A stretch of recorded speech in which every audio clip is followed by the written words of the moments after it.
तो नमस्कार, स्वागत है आपका ट्रेडर्स डायरी में। कारोबारी हफ्ते का पहला दिन है और मैं हूं आपके साथ कुशल गुप्ता और मेरे साथ आशीष चतुर्वेदी भी जुड़ेंगे। और यहां पर जिस तरह से अभी संकेत लग रहे हैं वो कहीं ना कहीं थोड़ी सी गिरावट के दिख रहे हैं। खासकर एसजीएक्स निफ्टी आप सबसे पहले देखिए, करीब 130 अंकों की गिरावट जो है अब हमें देखने को मिल रही है। तो शुरुआती जो रुझान लग रहे हैं भारतीय बाजारों के लिए वो एक गैप डाउन ओपनिंग का जो है इशारा करते हुए नजर आ रहे हैं। चलिए दूसरी तरफ अगर आप अमेरिकी बाजार भी देखें तो शुक्रवार के सत्र में ऑलमोस्ट आधे % की गिरावट जो है हमें डाउ जोन्स में देखने को मिली है। साथ ही यूरोपियन मार्केट्स पर भी अगर आप नजर डालें तो वहां पर भी दो इंडिसेस 3 में से जो इंपॉर्टेंट वंस हैं वहां पर भी हमें एक फॉल का ट्रेंड जो है शुक्रवार के सत्र में भी देखने को मिला। और खासकर अगर आप स्पेसिफिकली अभी एशियन मार्केट्स में जो साउथ कोरियन मार्केट्स है कॉस्पी, वहां पर थोड़ी सी जो है हमें तेजी देखने को मिली थी सुबह के सत्र में, पर ओवरऑल जो मूड माहौल लग रहा है वो तो नेगेटिव साइड पर ही देखने को मिल रहा है।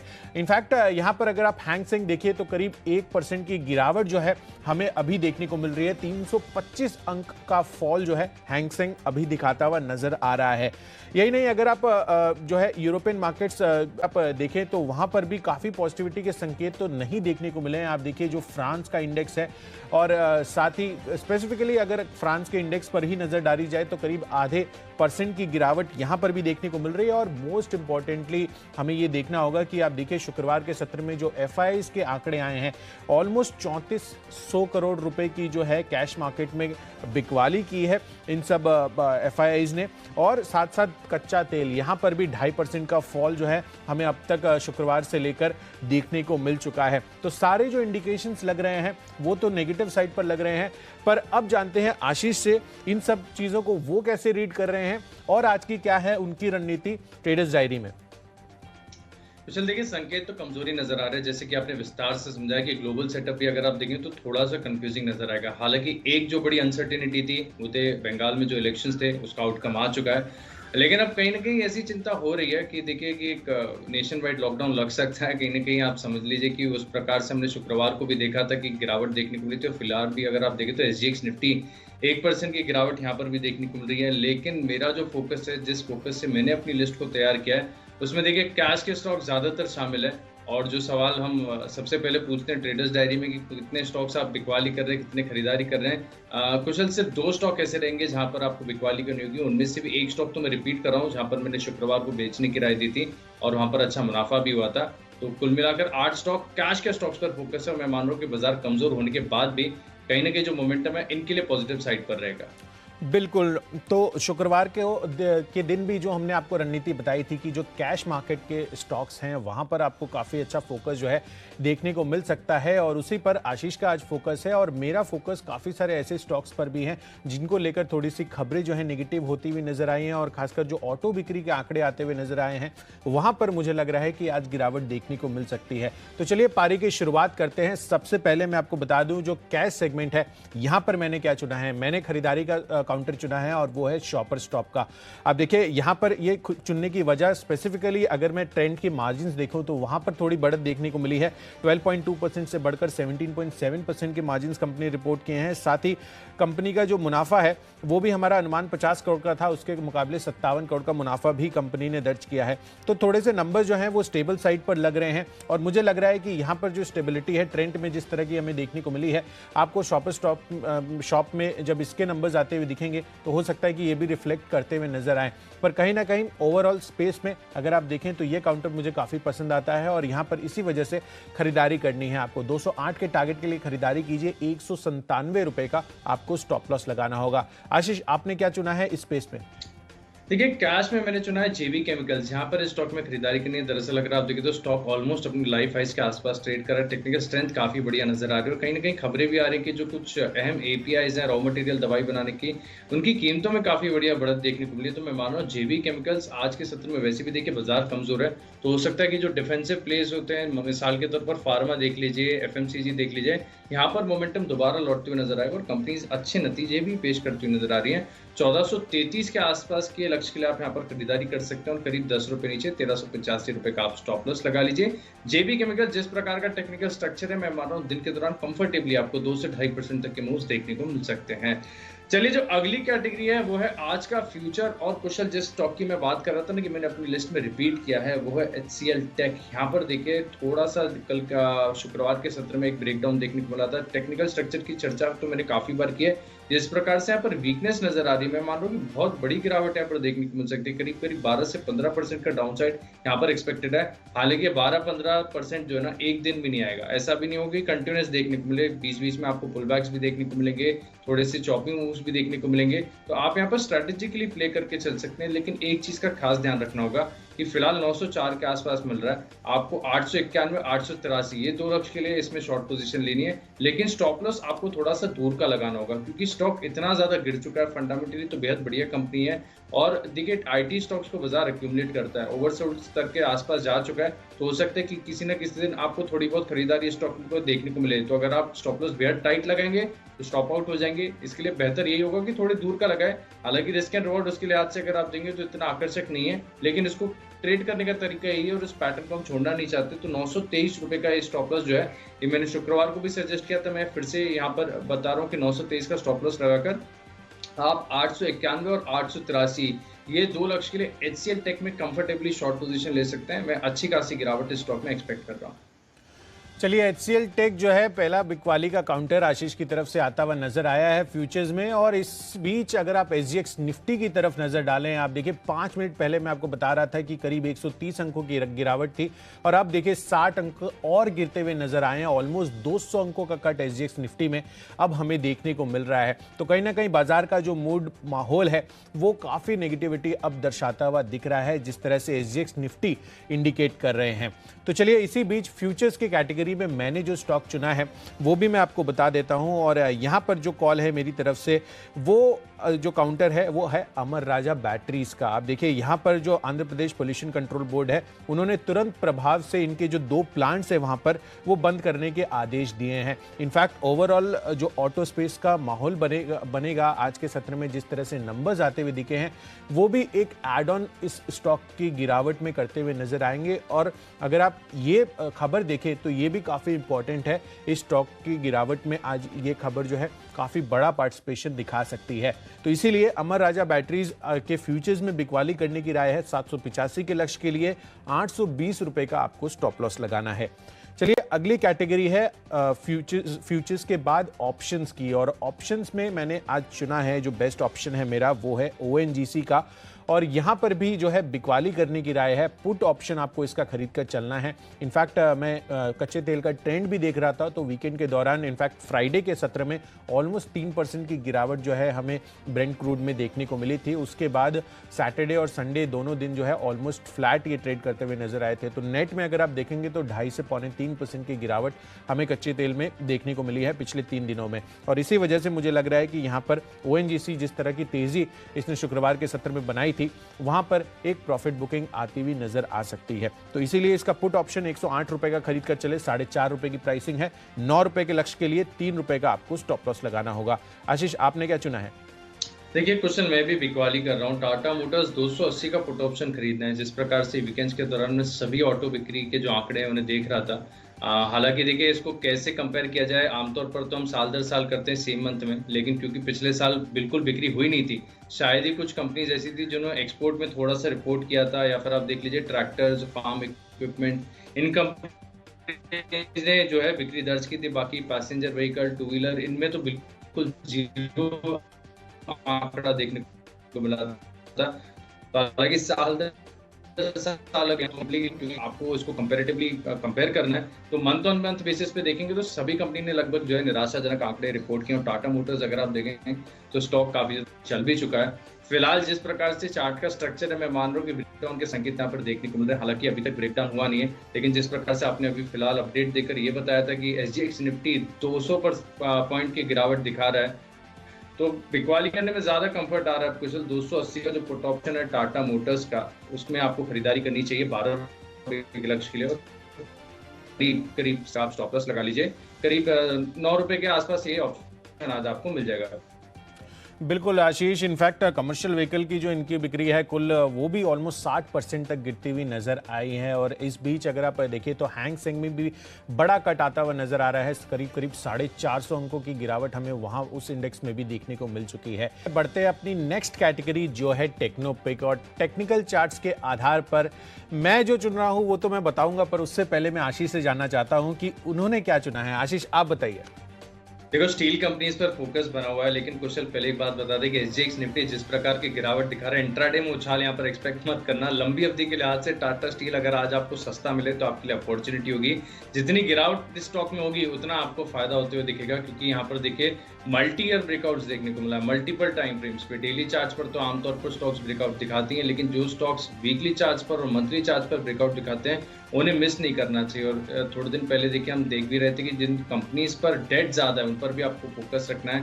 करीब करीब 1 लाख करोड़ के आसपास का डेट है, तो अब क्योंकि कैश फ्लो सुधरेंगे तो डीलेवरेजिंग प्लान होगा। Tata steel multi year breakout है, फंडामेंटल्स भी पूरी तरीके से अब सिनेरियो सपोर्टिव है। सुपर साइकिल की शुरुआत हो चुकी है। हालांकि ऐसे में जो है ना, लक्ष्य का अनुमान लगाना थोड़ा सा मुश्किल होता है जब स्टॉक ऑल टाइम हाई पर चल रहे हैं, लेकिन जिस प्रकार की तेजी है, सस्टेनेबल तेजी है, 3 महीने का समय बनाइए, मैं मान रहा हूं कि करीब करीब आपको 30% तक के रिटर्न स्टॉक में देखने को मिल सकते हैं। तो 1300 रुपए के लक्ष्य के लिए टाटा स्टील में आप खरीदारी करेंगे। बिल्कुल आशीष, इनफैक्ट काफ़ी दिनों के बाद मुझे 4 डिजिट में टाटा स्टील आता हुआ नज़र आया था। और कहीं ना कहीं जो मोमेंटम आप बता रहे हैं, जो सुपर साइकिल की आप बात कर रहे हैं, वो काफ़ी बेहतरीन साबित हो सकती है इस काउंटर के लिए, क्योंकि बाजार का दिग्गज है अगर आप स्टील सेक्टर की बात करें तो। इनफैक्ट यहाँ पर काफ़ी बेहतरीन तेज़ी टाटा स्टील में आशीष एक्सपेक्ट करके चल रहे हैं। और मेरा जो कॉल है टेक्नोपिक में टेक्निकल चार्ट्स के आधार पर वो है अशोक लेलैंड का, और यहाँ पर भी बिकवाली करने की राय है, क्योंकि जो ऑटो नंबर्स आ रहे हैं वो काफ़ी ख़राब दिख रहे हैं। इनफैक्ट हमारा जो अनुमान था वो तो ख़राब रहने का था ही, पर ऐसा नहीं है कि जिस तरह से ये नंबर्स आ रहे हैं वो हम एक्सपेक्ट कर रहे थे। इनफैक्ट यहाँ पर जिस तरह जो लेवल्स दिख रहे हैं, करीब करीब 52% का कट, यानी कि ऑलमोस्ट जो इनकी सेल पिछले महीने होती हुई दिखी थी मार्च महीने में, वो आधी हो गई है। 8340 यूनिट्स जो है कंपनी ने बेचे हैं।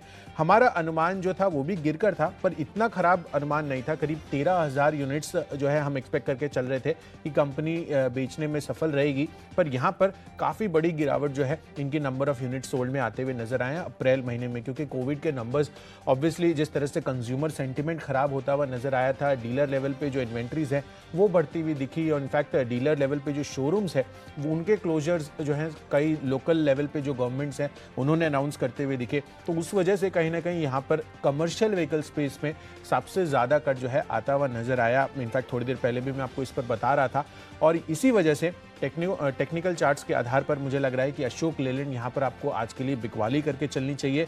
चार्ट स्ट्रक्चर भी कमजोर लगा था शुक्रवार के सत्र में भी, तो 110 के लक्ष्य के लिए यहाँ पर बिकवाली कीजिए। 114 रुपए का आपको स्टॉप लॉस लगाना है। चलिए, ये तो हो गई टेक्नोपिक की बात। अगली जो कैटेगरी है हमारी वो है फंडा पिक, और फंडामेंटली मुझे जो स्टॉक पसंद आ रहा है आशीष, वो है आईटी काउंटर से इन्फोसिस का। इनफैक्ट लंबी अवधि का नजरिया आप इसमें हमेशा ही बना के चल सकते हैं। इनफैक्ट ये अब डिकेड लॉन्ग स्टोरी होती हुई दिख रही है। बट हाल फिलहाल अगर आप देखें तो जिस तरह से इनकी डील पाइपलाइन नजर आ रही है, जो कॉन कॉल पे मैंने सुना था इनसे, और जिस तरह के नंबर्स और जो कमेंट्री प्रेस कॉन्फ्रेंस में इन्होंने अपनी बताई थी, उससे मोमेंटम काफ़ी स्ट्रांग बनता हुआ नजर आ रहा है। हालांकि आमतौर पर जो Q4 होता है, जो नंबर्स आए थे वो थोड़े से कमजोर साइड पर ही देखने को मिले थे, और ये सॉफ्टवेयर भी रहता है अगर आप कन्वेंशनली भी तमाम आईटी काउंटर्स की बात करें तो और लेकिन जिस तरह से मोमेंटम और जो गाइडेंस इन्होंने दी है वो काफ़ी स्ट्रेंथ शो कर रही है FY22 के लिए, और इसी वजह से Q1 और Q2 जो है वो मैं फैक्टर इन कर चल रहा हूँ आगे के लिए, कि यहाँ पर इसके जो नंबर्स आएंगे वो काफ़ी पॉजिटिव ट्रिगर जो है इस स्टॉक प्राइस में आपको रिफ्लेक्ट होते हुए दिख सकते हैं, और इसी वजह से मैंने इसको अपनी खरीदारी की सूची में चुना है। और यहाँ पर फंडामेंटली ये स्टॉक काफ़ी मजबूत लग रहा है, और जो टारगेट्स हैं वो करीब करीब 1600 रुपए के आपको इसमें आते हुए नजर आ सकते हैं। तो फंडामेंटली इन्फोसिस मुझे पसंद आ रहा है। आशीष, आपको क्या पसंद आ रहा है? देखिए, फंडामेंटली मुझे पसंद आ रहा है स्टॉक, रिपीट कर रहा हूँ, जनता फार्मा है। स्टॉक पर आपको लगातार फोकस बनाए रखना है, क्योंकि दरअसल देखिए काफ़ी कम ऐसा होता है कि स्टॉक्स के जो वैल्यूएशन है वो भी सस्ते होते हैं और प्रदर्शन भी बढ़िया देखने को मिला। जनता फार्मा यहाँ पर देखिए कंपनी के नतीजे आते हुए दिखे हैं। सबसे पहले मुनाफे का आंकड़ा देखिए, 23% की ग्रोथ आपको मुनाफे में देखने को मिली। मार्जिन लगभग डबल हो गए, 15.5 से बढ़कर 34%। कामकाजी मुनाफा यानी एबिटा करीब 165% का उछाल है। टॉप लाइन में भी 21% की तेजी यानी बिक्री भी ठीक ठाक हुई है। अब देखिए स्ट्रक्चर की तो मैंने काफी बार चर्चा कर ली है कि यहाँ पर जिस प्रकार से हर अच्छे स्तर पर एक अक्यूमुलेशन देखने को मिला है, इस अक्यूमुलेशन के ऊपर रिकॉर्ड होगा। हालांकि शुक्रवार के सत्र में अगर आप देखें तो थोड़ा सा पुलबैक देखने को मिला था। तो यहाँ पर मान लो कि स्टॉक को आप इंट्राडे BTST ये सब के लिए प्ले मत कीजिए, लंबी अवधि के लिए बहुत शानदार रिटर्न दे सकता है। और मैं मान लो जिस प्रकार स्ट्रक्चर फंडामेंटल्स है, रिटर्न शानदार है। 1840 के आसपास ये स्टॉक चल रहा है। मैं मान रहा हूँ कि जो है 2000 के पार जाएगा, 2000 के पार चला गया तो एक बार फिर से इसका लक्ष्य देंगे, लेकिन यहाँ पर आपको जो है करीब 12 से 18 महीने का व्यू बनाकर चलना चाहिए। हालांकि 2045 में बहुत ही कंजर्वेटिव व्यू दे रहा हूँ, लेकिन रिकमेंड करते हुए नजर आए फंडा पिक में यहाँ पर आपको खरीदारी करनी। चलिए अगली कैटेगरी है निवेश के लिहाज से IPL स्टॉक, और यहाँ पर मैंने metal ancillary company IFGL refractories को चुना है।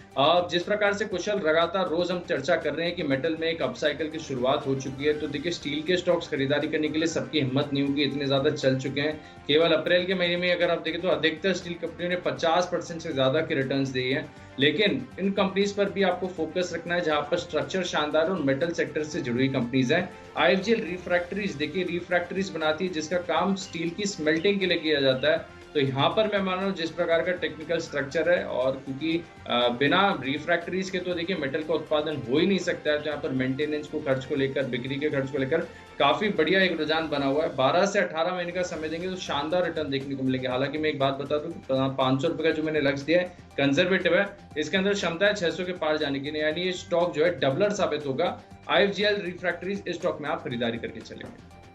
चलिए IFGL रिफ्रैक्टरीज जो है IPL स्टॉक आशीष को पसंद आ रहा है, और यहाँ पर इसी कैटेगरी में मुझे जो पसंद आ रहा है वो है स्टार पेपर। आप देखिए कमोडिटी प्ले है, तो स्टील के साथ साथ तमाम जो अन्य कमोडिटीज़ भी हैं वो भी चलती हुई नज़र आ सकती हैं। सीमेंट में हमने दमदार नतीजे हम आते हुए देख ही रहे हैं, और यहाँ पर पेपर स्टॉक्स पर आपको अब फोकस बनाना है, क्योंकि अब जिस तरह से फिर से केसेस अगर रिड्यूस होते हुए नज़र आते हैं तो कहीं ना कहीं जो इकोनॉमिक एक्टिविटी है वो फिर से रफ्तार पकड़ती हुई दिखेगी, और उसमें जितने भी कमोडिटी प्लेज हैं वो काफ़ी बेहतरीन परफॉर्म करते हुए दिख सकते हैं। इनफैक्ट अगर आप इंडस्ट्रीज और साथ ही इनके पीई को कंपेयर भी करें तो इंडस्ट्री पीई ऑलमोस्ट 20 का है, और यहाँ पर स्टार पेपर आपको 10 से 11 के मल्टीपल पर अवेलेबल है। यही नहीं, अगर आप 5 साल का जो प्रॉफिट ग्रोथ है उसके पर भी नजर डालें तो करीब करीब 20% की ग्रोथ हमें सालाना आधार पर यहाँ पर भी देखने को मिल रही है, और कंपनी ऑलमोस्ट डेट फ्री है। तो 3 बड़े कारण जो है ये मैंने स्टार पेपर के लिए चुने हैं, और अगले 1 साल में ये आपको करीब करीब अगर आप देखें तो 115 के लेवल से 160 रुपए के लेवल से ये दिखा सकता है। तो काफ़ी बेहतरीन तेज़ी जो है अगले 1 साल में स्टार पेपर जैसे जो मिड कैप काउंटर्स हैं उसमें देखने को मिल सकती है। तो स्टार पेपर पर फोकस आपको बनाकर रखना है। अपनी अगली कैटेगरी की तरफ स्टार पेपर मैंने आपको इन्वेस्टमेंट IPL स्टॉक में दिया है। अगली जो कैटेगरी है खबरों के दम पर, यहाँ पर जो स्टॉक मैंने चुना है वो है ट्रांसपोर्ट कॉर्पोरेशन ऑफ इंडिया का। यहाँ पर इनके लिए खबर का डेवलपमेंट हो रहा है, क्योंकि इनकी जो सब्सिडरी है cold chain warehousing subsidiary TCI CCS, यहाँ पर मित्सुई ने करीब 20% हिस्सेदारी खरीदी है। तो एक काफ़ी बढ़िया जो है आप देखिए इनके लिए ये खबर का डेवलपमेंट हो रहा है, क्योंकि जो निवेशक हैं वो काफ़ी स्ट्रांग है, और वो अब निवेश इनकी कोल्ड चेन सब्सिडरी आप देखिए हाल फिलहाल जिस तरह की इस स्पेस में जो फोकस बड़ा बना हुआ है वो काफ़ी इस स्टॉक को लाइमलाइट में आज के सत्र में ला सकता है। तो इसीलिए ट्रांसपोर्ट कॉर्पोरेशन ऑफ इंडिया इस खबर के दम पर आपको खरीद कर चलना है। 270 रुपए के लक्ष्य के लिए 261 रुपए का आपको स्टॉप लॉस लगाना है। आशीष, आपने क्या चुना है खबरों के दम पर? देखिए खबरों के दम पर मैंने नतीजे वाला स्टॉक चुना है, सुप्रीम पेट्रोकेमिकल्स। यहाँ पर आपको खरीदारी करनी है। वैसे तो देखिए स्टॉक बहुत भाग चुका है, 400 रुपए से स्टॉक में ब्रेकआउट हुआ था, अपने हाईस को तोड़ा था, उसके बाद इसने पलट के नहीं देखा है। वीकली चार्ट्स पर अगर आप देखेंगे तो एकदम आपको एक हरी कैंडल्स का सिलसिला नजर आएगा, कंटिन्यूस तेजी स्टॉक में देखने को मिली थी। लेकिन देखिए अब तेजी जो आई थी वो जायज नजर आ रही है, क्योंकि इस कंपनी ने जो है अपने नतीजे पेश किए, नतीजे देखिए कितने शानदार है। मुनाफा 10 गुना बढ़ा है, 23.5 करोड़ से 232 करोड़। मार्जिन देखिए 6% से 25%। कामकाजी मुनाफा 8 गुना बढ़ गया है, और इनकी जो आय है इसमें भी करीब करीब 90% की बढ़त देखने को मिली। यानी हर लिहाज से अगर आप देखें तो नतीजे शानदार हैं। यहाँ पर आपको खरीदारी करनी चाहिए, और मैं मान रहा हूँ इंट्राडे बेसिस पर भी और पोजिशनल तौर पर, क्योंकि इतना बढ़िया प्रदर्शन है तो हो सकता है कि कंटिन्यूस तेजी स्टॉक में आगे भी बरकरार देखने को मिले। 727 के आसपास की क्लोजिंग है, 765 रुपए के लक्ष्य के लिए आप इसमें खरीदारी कीजिए। हालांकि एसजीएक्स निफ्टी बहुत कमजोरी दिखा रहा है, तो ऐसे में ज्यादा गैप अप ओपनिंग होती है तो छोड़ दीजिए। एक्शनेबल ट्रेडिंग आइडियाज पर फोकस करना है। 720 रुपए का यानी केवल 8 रुपए नीचे का स्टॉप लॉस लगाकर आप इस स्टॉक में खरीदारी करके चल सकते हैं। तो चलिए अगली कैटेगरी है माय चॉइस, और यहाँ पर देखिए मैंने स्टॉक में पहला स्टॉक चुना है धानुका एग्रीटेक। धानुका एग्रीटेक को कुशल चुनने का कारण ये है कि मॉनसून की शुरुआत होने वाली है और मॉनसून से पहले उन स्टॉक्स पर फोकस करना है। फर्टिलाइजर बनाने वाली कंपनी हो या कावेरी सीड हो, ये भी स्टॉक मैंने आपको बताया। धानुका एग्रीटेक ये भी मुझे टेक्निकली बहुत बढ़िया नजर आ रहा है। शुक्रवार के सत्र में अच्छे ब्रेकआउट के बाद तेजी भी देखने को मिली थी, तो मैं मान रहा हूँ कि आज जितना सस्ता आपको ये स्टॉक मिले आप अक्यूमुलेट कीजिए। यहाँ पर बढ़िया तेजी आपको देखने को मिल सकती है। 792 रुपए का पहला लक्ष्य होगा। स्टॉप लॉस जरूर आपको लगाना है करीब 8 रुपए नीचे। कल की क्लोजिंग के हिसाब से मैंने स्टॉप लॉस को तय किया है। आप जिस प्रकार से ओपनिंग होती है उसके हिसाब से आप स्टॉप लॉस चूज कर सकते हैं। धानुका एग्रीटेक में आपको खरीदारी करनी चाहिए। अगला स्टॉक है मेरी लिस्ट में एलेंबिक लिमिटेड। वैसे भी आज बाजार कमजोर है, तो हो सकता है कि फार्मा स्टॉक में जो एक्शन है, मोमेंटम है, दोबारा लौटते हुए नजर आए। एलेंबिक लिमिटेड यहाँ पर आपको खरीदारी करनी चाहिए। 110 के आसपास की क्लोजिंग है, बहुत जल्द 117 के पार जाएगा, लेकिन आपको स्टॉप लॉस का भी ध्यान रखना है। 106 रुपए। आखिरी स्टॉक है मेरी लिस्ट में कार्बोरंडम यूनिवर्सल। ये स्टॉक भी मैंने केवल टेक्निकल आधार पर चुना है और फ्राइडे के सत्र में स्टॉक ने काफी ऊंचा हाई बनाया था और यहाँ पर कंटिन्यूस तेजी देखने को मिली थी। मैं मान रहा हूँ आज भी तेजी बरकरार देखने को मिलेगी। 570 रुपए का लक्ष्य होगा। 537 रुपए का आप स्टॉप लॉस लगाइए। बिल्कुल, तो चलिए माई चॉइस कैटेगरी में मेरा पहला कॉल है आज का, वो है टीवीएस मोटर्स, जहां पर आपको बिकवाली करने की राय है। आप देखिए हीरो मोटोकॉर्प के नंबर्स काफ़ी कमज़ोर साइड पर आते हुए नजर आए हैं और अगर आप देखें तो हीरो मोटोकॉर्प में करीब 35% की गिरावट हमें देखने को मिली है मंथ ऑन मंथ आधार पर। 3,72,000 यूनिट्स कंपनी बेचने में सफलता प्राप्त की, पर हमारा जो अनुमान था वो करीब 4.5 लाख यूनिट का था, तो काफ़ी वीक जो है आंकड़े आते हुए दिखे। टीवीएस मोटर्स के भी ऐसी एक्सपेक्टेशंस लग रही है कि यहाँ पर भी आपको जो है कमज़ोर side per month on month बिक्री आंकड़े आएंगे, तो 610 के लक्ष्य के लिए यहाँ पर बिकवाली कीजिए। 637 रुपए का आपको स्टॉप लॉस रखना है। दूसरा कॉल है माई चॉइस कैटेगरी में एलआईसी हाउसिंग फाइनेंस का। चार्ट स्ट्रक्चर बेहद वीक लग रहा है, तो यहाँ पर उस लिहाज से मैंने चुना है इस स्टॉक को आपको बिकवाली करने के लिए। 390 रुपए के टारगेट के लिए यहाँ पर बिकवाली 410 का स्टॉप लॉस लगाना होगा। आखिरी कॉल है औरोबिंदो फार्मा का, जहां पर आपको खरीदारी करके चलनी है। चार्ट स्ट्रक्चर बेहद मजबूत लग रहा है, ऑलमोस्ट दिन के हाई पॉइंट पर ये जाके बंद होता हुआ दिखा था। आप देखिए 980 रुपए की प्राइसिंग है इसकी अभी, और 988 का हाई जो है इसने बीएससी इंडेक्स पर मारते हुए ये नजर आए थे, तो मुझे लग रहा है कि यहाँ पर अच्छा मोमेंटम जो है बरकरार है और अच्छी तेजी बन सकती है। तो 1010 के लक्ष्य के लिए आपको खरीदारी करनी है और 970 रुपए का आपको स्टॉप लॉस लगाना होगा। तो चलिए माई चॉइस कैटेगरी भी हमने कंप्लीट कर ली है, पर पूरी की पूरी लिस्ट का रिकैप जो है अब हम फटाफट कर लेते हैं जो हमने स्टॉक आपको बताए हैं। मैंने चलिए कैश स्पेस से जो आपको स्टॉक बताया है वो स्पेसिफिक स्टॉक है शॉपर स्टॉप का, जहां पर आपको खरीदारी करनी है 208 रुपए के लक्ष्य के लिए। इसके अलावा फ्यूचर्स कैटेगरी में अमर राजा बैटरीज, जो Andhra Pradesh pollution control board से जो खबर आती हुई दिखी है वो काफी नेगेटिव साबित हो सकती है इनके लिए। ऑप्शन कैटेगरी में ओएनजीसी का पुट ऑप्शन आपको खरीद कर चलना है। टेक्निकली अशोक लेलैंड ये काफी वीक लग रहा है जिस तरह से मंथ ऑन मंथ आंकड़े आते हुए दिखे हैं। फंडामेंटली इन्फोसिस बेहतरीन काउंटर लग रहा है, 1600 रुपए के लक्ष्य के लिए आप इसमें निवेश कर सकते हैं। और आईपीएल स्टॉक में स्टार पेपर ये काफी दमदार तेजी दिखा सकता है अगले 1 साल की अवधि के लिए। खबरों के दम पर ट्रांसपोर्ट कॉर्पोरेशन ऑफ इंडिया में खरीदारी कर चलिए। और इसके अलावा जो माई चॉइस कैटेगरी है मेरी, जिसमें टीवीएस मोटर्स पहला कॉल है जहां पर बिकवाली करना है। एलआईसी हाउसिंग फाइनेंस में भी आपको बिकवाली करनी है, चार्ट स्ट्रक्चर कमजोर है। और औरोबिंदो फार्मा जहां पर दमदार चार्ट लग रहा है, ऑलमोस्ट दिन के हाई पॉइंट पर यहां पर बंद होते हुए दिखे थे, तो 1010 के टारगेट के लिए खरीदारी कीजिए। और इन सब में जो मेरा बेस्ट पिक है वो है इन्फोसिस। 1600 रुपए के लक्ष्य के लिए अगले 6 महीने के लिए आपको इसमें होल्ड कर रखना है। बेहतरीन रिटर्न्स आपको देखने को मिल सकते हैं। तो चलिए कैश का स्टॉक है जेबी केमिकल्स। एचसीएल टेक के फ्यूचर्स में बिकवाली करनी, यहाँ पर एक ब्रेकडाउन देखने को मिला। टाटा मोटर्स पुट ऑप्शन खरीद कर यहाँ पर मंदी की पोजीशन बनाएंगे। टाटा स्टील मल्टी और ब्रेकआउट है, यहाँ पर 1300 रुपए के लक्ष्य के लिए खरीदारी करेंगे। अजंता फार्मा नतीजे बेहद शानदार है, खरीदारी करके चल सकते हैं। और निवेश के लिहाज से आईएफजीएल रिफ्रैक्टरीज इस स्टॉक पर आपको फोकस करना चाहिए। सुप्रीम पेट्रोकेमिकल्स नतीजे बहुत ही शानदार है, यहाँ पर तेजी देखने को मिलेगी। धानुका एग्रीटेक और एलेंबिक लिमिटेड में भी एक ब्रेकआउट देखने को मिला, यहाँ पर खरीदारी करेंगे। कार्बोरंडम यूनिवर्सल यहाँ पर भी तेजी की पोजीशन बना सकते हैं। और इन 10 स्टॉक्स में मेरा कन्विक्शन सबसे ज्यादा है कार्बोरंडम यूनिवर्सल पर। यहाँ पर शुक्रवार के सत्र में अच्छे वॉल्यूम्स के साथ खरीदारी देखने को मिली थी। मैं मानो तेजी जो है बरकरार देखने को मिलेगी। 570 रुपए के लक्ष्य के लिए आप इस स्टॉक में खरीदारी करेंगे। बिल्कुल। तो चलिए, जिस तरह से हमने आपको पिक्स तो बता दिए हैं, पर बाजार पर किस तरह का रिएक्शन आज आ सकता है ये देखना काफ़ी इंपॉर्टेंट है। देखिए, एफआईआईज़ की बिकवाली भी होती हुई नजर आई है शुक्रवार के सत्र में, ग्लोबल सेल ऑफ भी देखने को मिल रहा है, और कहीं ना कहीं जो इलेक्शंस के आउटकम्स हैं उस पर भारतीय बाजारों पर क्या इम्पैक्ट पड़ेगा ये देखना काफ़ी इंटरेस्टिंग होगा।